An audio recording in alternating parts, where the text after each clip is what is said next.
땅에 있는 우리의 장막집이 무너지면 하나님께서 지으신 집, 곧 사람의 손으로 지은 것이 아니라 하늘에 있는 영원한 집이 우리에게 있는 줄 압니다. 우리는 하늘로부터 오는 우리의 집을 덧입기를 갈망하면서 이 장막집에서 탄식하고 있습니다. 우리가 이 장막을 벗을지라도 벗은 몸이 되지 않을 것입니다. 우리는 이 장막에서 살면서 무거운 짐에 눌려서 탄식하고 있습니다.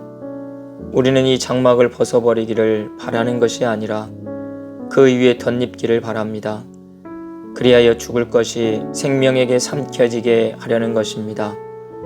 이런 일을 우리에게 이루어 주시고 그 보증으로 성령을 우리에게 주신 분은 하나님이십니다. 고린도후서 5장 1절부터 5절 말씀.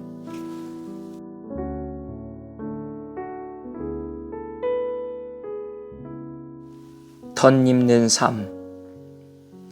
일반적으로 사람들이 이해하고 있는 부활은 죽은 사람이 다시 살아나는, 즉 환생 또는 영혼은 소멸되지 않고 내세를 사는 것이라고 생각합니다. 기독교 신앙의 부활은 현실의 삶에서 덧입는 것입니다. 바울은 말하기를 우리는 이 장막을 벗어버리기를 바라는 것이 아니라 그 위에 덧입기를 바랍니다. 그리하여 죽을 것이 생명에게 삼켜지게 하려는 것입니다. 라고 했습니다. 사도 바울이 말하는 덧입는다는 표현은 변형을 의미합니다. 즉, 그전과는 다른 삶을 의미합니다.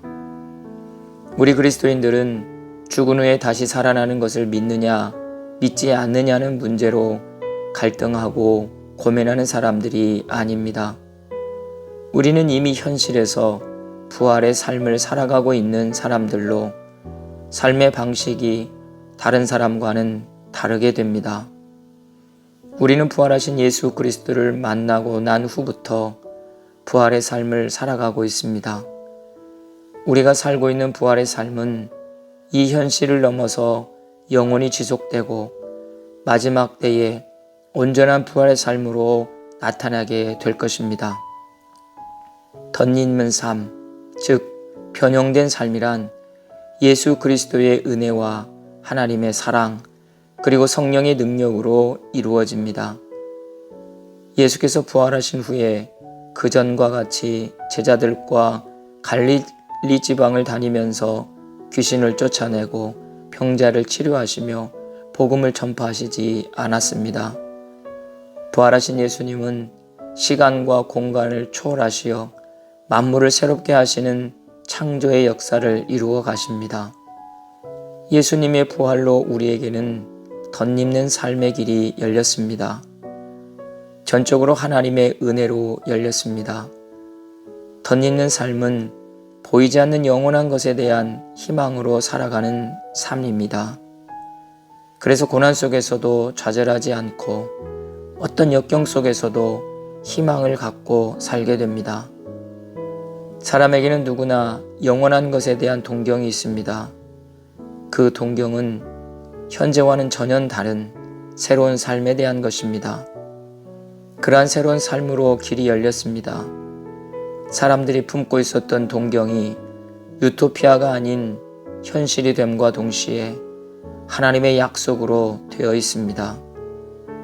예수님의 부활 전에 사람들이 품고 있던 동경이 태어날 때부터 있었던 것이라면 부활 후의 동경은 새 삶에 대한 경험에서 이루어지는 갈망입니다.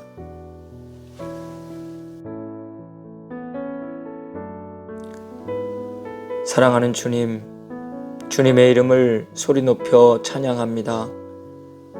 오늘도 봄볕의 따사로움처럼 우리에게 다가오셔서 따뜻한 사랑으로 품어 안아주시니 감사합니다. 우리에게 새로운 삶의 길을 열어주셨으니 변화되어 새 사람답게 살아가게 하시고 주님 오실 때까지 부활의 증인으로 살게 해 주십시오. 존귀와 영광을 받으실 예수님의 이름으로 기도드립니다. 아멘.